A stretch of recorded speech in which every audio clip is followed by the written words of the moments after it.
Hi everybody, this is chapter 4. Sorry I've been away, I've been sick. First of all, I say, handing Aaron a granola bar from my satchel. Why don't you try telling us where you've been? Rue and I sit on either end of the couch, while Aaron sits on the floor, his back flush with the wall. And why you disappeared, Rue adds. I was scared, Aaron replies, and just lets it hang there. It's hard to believe. He doesn't sound scared. He sounds like himself. Well, we are all scared, I say irritably. That's no excuse to abandon your friends. Aaron starts turning over the granola bar in his hands. I don't know what a granola bar is. I know that granola could be a piece of fruit. Right, a bar is a bar of chocolate. Yes, okay. Sorry about that. I had to let my brain work. Catching the foil packaging in the light. It's different for you guys. You weren't there that day on the bus with Matthew. The last time you came up against the housekeeper, you won. You've got a gambler mentality. You don't think you need to leave the casino. You believe that you'll win again. He looks up at us, the circles under his eyes deep as bruises.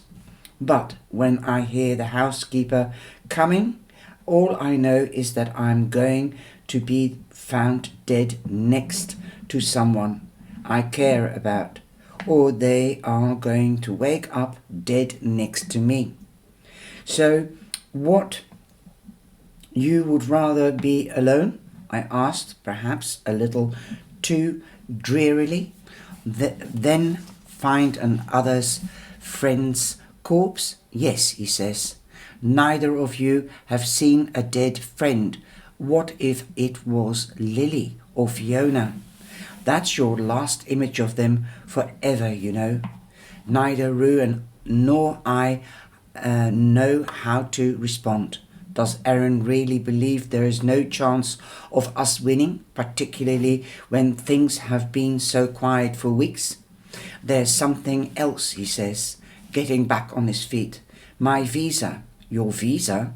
I don't have one. I was here on a work visa, remember?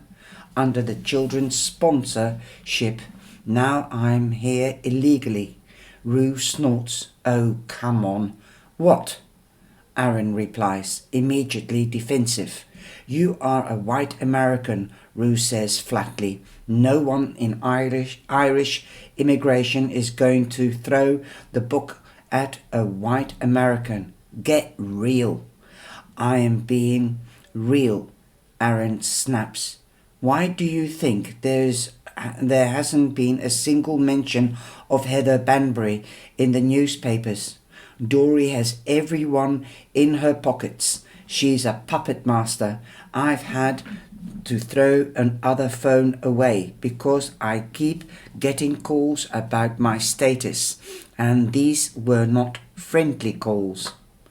I might add, there's something about the way he says puppet master that makes me think it's more than a figure of speech. What do you mean? I asked. What do you mean by puppet master? Dory's a sensitive like us. Didn't you feel it when you met her? Her powers are all about seeing people, controlling them. You can read minds. I can see vulnerabilities, but Dory, she can manipulate them on a cosmic level. A cosmic how? Rue asked interestedly. Aaron runs his hands through his hair. Like the day I met Dory, I was a grieving 18-year-old who was into tarot cards and felt pretty strongly that my church was wrong about gay people. Rue nods. And she made you into a baby Hitler. Right? Aaron grimaces, but doesn't correct him. Assumptia could see the future, I say, just realizing that all sensitives have a kind of seeing power. I never put it together before. How do you think Dory got the insane contract to effectively take control of your school? She can make people do whatever she wants. She just needs to talk to them for a while, work their charm, get a string on them. Then she can pull the string forever. And you think, what? She could get you deported, I press. If she doesn't kill you first, I mean. Deported, imprisoned, for breaking the terms of my visa, you name it. Rue keeps a steady eye on Aaron, still reluctant to believe him. So what have you been doing then? Aaron shrugs. I've been around. Around where? Places where you don't need a last name to stay. So what's that like? Shelters, Rue suggests. Motels, I say, and immediately feel stupid. Like I'm someone play acting for an American movie. Ireland doesn't have motels, shelters, hostels, bus stations. You know the squats. He stops to look around at the still intact ceiling of Sister Assumptia's office. I'm surprised this place hasn't become one. I am conscious of how sheltered Rue and I are, how alien we are to this kind of nomadism. So that's something new in the book, nomads. And nowadays people work as nomads. You can have a debate on that, whether you like it or not. How much younger we must seem. We are at the end of the day just a couple of middle-class kids who have always, no matter how bad things have been, had a warm bed to sleep in. That's part of the reason I wanted to talk to you. Aaron continues. I stumbled on some pretty messed up stuff about the children. I thought you got a note, Rue stresses, and Aaron ignores it. I was in Limerick. That's an island. Aaron continues. I met a kid, runaway, a former child. He used to come to my meetings at the apartment. He sold me the camera, the one that Rue is so nuts about. Rue's eyes flicker to the camera, currently resting on a dusty end table. There's some kind of energy pouring out of it, a mood only he can see. And he told me, Aaron walks to the window, his hands in his jacket pockets. He's talking like he's still trying to figure out what he's going to say or whether he believes it. He told me about the lodge, a home for the children most devoted. Kids are running away to this place. Why? This kid Connor, he had a bad situation at home, abused, drinking, the works. He had been spending time at the children's meetings just to feel, I don't know, like he had a community. I guess pretty soon he gets invited to live at this place, the lodge. He figures it can't be any worse than what he's got, so he goes. Maybe it's my imagination, or maybe it's our shared sensitivity, but the picture of this kid starts to form in my head. A picture of the whole situation, the camp, their beds he and Aaron are sitting on, the gentle bustle of volunteers handing out blankets, the way both of them are holding on to their bags of clothes even as they talk to each other. Connor with tufts of red hair, a blaze of freckles across his face. He said that it was normal and fun for a little while. lots of games and trust exercises and sharing chores, real communion vibes. But then it gradually started to, I don't know. He was confused about it. Confused. How? Like he didn't trust his own version of events. His memory was spotty, but he did say that they were sternly encouraged to make a lot of sacrifices, like not to eat, or to punish themselves. The squint comes back into Aaron's eye, a nervous twitch that looks a little like the paint blink of an old dog. So he escaped. No, left. Escaped. He had to wait until night, walk miles into the nearest village, hitchhike at dawn. He was really scared of being caught, even though he couldn't put it into words. Why? I asked him if he thought they would hurt him. He said no, not physically, but he saw people change around him, going nutty. He was afraid. Silence. The world outside is starting to brighten, as though it's beginning to move through a paint swatch, midnight blue to royal. It's almost 4 a.m. I think of Paola scouting the world out for Fiona, finding the missing posters. All over the city. Has he seen Connor too? I just can't believe it. Aaron begins and then stops. Tries again. No, I can believe it. That's the problem. Did I know that this is where it was going? What do you mean? If I hadn't left because of you guys, would I be there, getting kids to starve themselves? And for what? I can feel that Rue wants to say, probably yes, but chooses to ignore the question entirely. Tell me about the camera, he says instant. Aaron goes to the table, hands the camera to Rue. They exchange a look. We are good now, yeah? And Rue starts turning it over. He pops the back where the film should live. It's empty, Rue says, but he keeps running his hands over it. They take your photo away when you get to the lodge.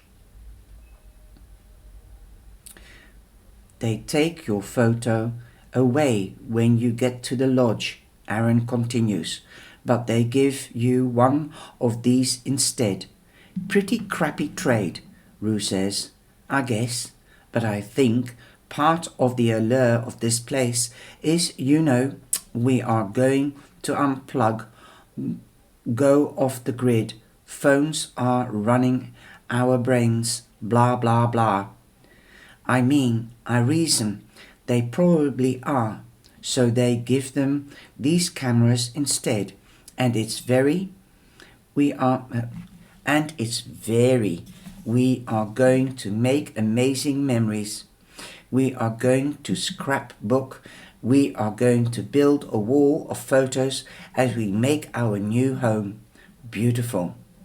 Aaron says all this in his most American voice, like he's a youth pastor for a mega church, which I guess at one point he was. And that works. Oddly, yes. So you bought the camera off him. So, wow. Yeah, I thought it might. I don't know. I thought we could do something with it. So you were always planning to coming back then? Aaron shrugs. I don't know. After a few weeks of not dying, I thought I should probably make some kind of plan. A plan sounds like something we should all be making. So where is it then? Where's the lodge? I don't know. The kid didn't know either. His memories weren't working right. There must be a ton of charms on the place. Aaron gestures towards Rue. I thought Thomas Edison over here might be able to work something out with the camera. Rue looks up, and Thomas Edison is quite a well-known figure, but for what I don't know. I think it is for electricity or light bulbs. Rue looks up. I don't know. It's not really saying anything. There's no film in it. So there is no imprint, no shadows. It's just an empty camera with bad juju. He takes a long look at it again, holds it in his arm's length. Leave it with me. Okay, be careful though. That thing cost me 2 packs of cigarettes. Exhaustion starts to snap at me like a hungry animal. We were only supposed to be here for an hour and almost dawn. The sleep spell only lasts about 6 hours. Usually I have school in the morning. I stand up, stretch out my arms and legs. Sleep here tonight, Aaron, I declare, half yawning. There's a heater and we'll leave some snacks, but go to Nuella in the morning. Back to the New Age shop. Ask her if you can stay with her and Manon. I'm not sure if Nuella will want... ... She will, I say with finality. Besides, we've been keeping track of these kids going missing. She'll want to hear what you have to say. We need to get on this. Who knows what the children are planning? I started, and I'll leave it there for a minute. I'll have to pause. I start lacing up my boots, and Rue rubs his eyes. I'll go warm up the car, he says, kissing the crown of my head. He turns towards Aaron. Let's not wreck a building and go hysterically blind next time we meet. MK? Aaron nods. Deal. I'm still lacing my boots when I catch Aaron leaning against the opposite wall, watching me with a worried look. What? There's still the postcard, right? My alleged note. What did it say? He passes it over to me wordlessly. Aaron, I need you to meet me at the school tomorrow night. Just after midnight. We need to talk about us. Maeve. I keep blinking at it, the words smearing together in my exhaustion. We need to talk about us, I stumble. What us? He plucks it out of my hands. Well, I don't know. That's why I thought it was weird. I didn't want to bring it up in front of Rue, though in case he puts 2 and 2 together and made 5 million, he already wanted to kill me the second he saw me. Who would send this? Someone who wanted us all in the same place. Take us out, maybe. But no, one's here. It's just the 3 of us. Well, then he looks at me, then back at the note. Someone who wants to cause friction. I guess mission is accomplished. The shaking building, the collapsing scaffolding, the terrifying minute where Rue and Aaron were struck blind. Do you think it was the children? I say, dumbfounded. Doesn't passing notes seem, I don't know, a little below their pay grade? Nothing is below their pay grade. We have to ask ourselves, what do we What do they have to gain from seeing us fight? Clearly they knew you and Rue were coming here. They wanted something to happen. Divide and conquer. I suppose it makes sense now that the housekeeper is a no-show. Perhaps they are looking for more organic ways to fracture the group. It can't be comfortable for them to know that so many people or wonderful witches are gathered together and against them. Okay, let's tell the others, I say, and then pause. But maybe let's leave out the we.